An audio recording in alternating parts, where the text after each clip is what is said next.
आता नीट पेपर फुटी प्रकरणातली एक महत्त्वाची अपडेट आहे। शुभम खैरनारच्या संपर्कातले अनेक जण आता सीबीआयच्या रडारवर आहेत। नाशिकमधल्या प्रतिष्ठित क्लासच्या संचालकांची चौकशी केली जाणार आहे। क्लासचे संचालक देखील आता चौकशीच्या फेऱ्यात अडकण्याची शक्यता आहे।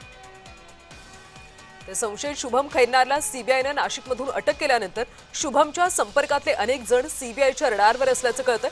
नाशिकमधल्या काही प्रतिष्ठित क्लास संचालकांची आता चौकशी होणार असल्याची माहिती आहे। आणि या संदर्भात अधिकचे अपडेट्स घेऊयात आमचे प्रतिनिधी किरण गोटूर यांच्याकडून। किरण, अनेक क्लास संचालकांची आता चौकशी केली जाईल असं कळतंय, यामध्ये कोणते महत्त्वाचे क्लासेस आहेत?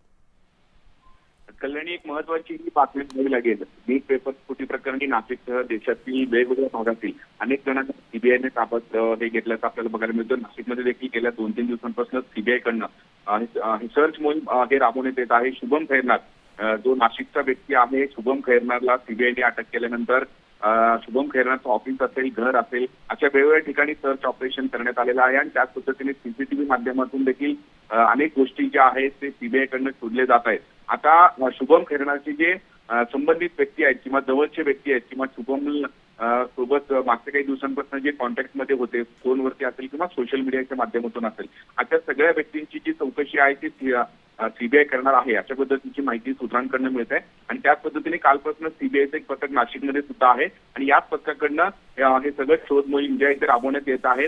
देशातील वेगवेगळ्या भागातील अनेक लोकांना या सगळ्या प्रकरणी अटक करण्यात आलेली आहे आणि जो तपास आहे तो आता वेगाने होताना आपल्याला बघायला मिळतोय। आणि त्याच पद्धतीने नाशिकमधील काही खासगी क्लासेसचे संचालकांची सुद्धा सीबीआय चौकशी करेल, अशाही पद्धतीची माहिती जी आहे ती सूत्रांकडून मिळत आहे। नक्कीच किरण, धन्यवाद या सविस्तर माहितीसाठी। तर शुभम खैरनारच्या संपर्कातले अनेक जण आता सीबीआयच्या रडारवर असल्याचं कळतंय।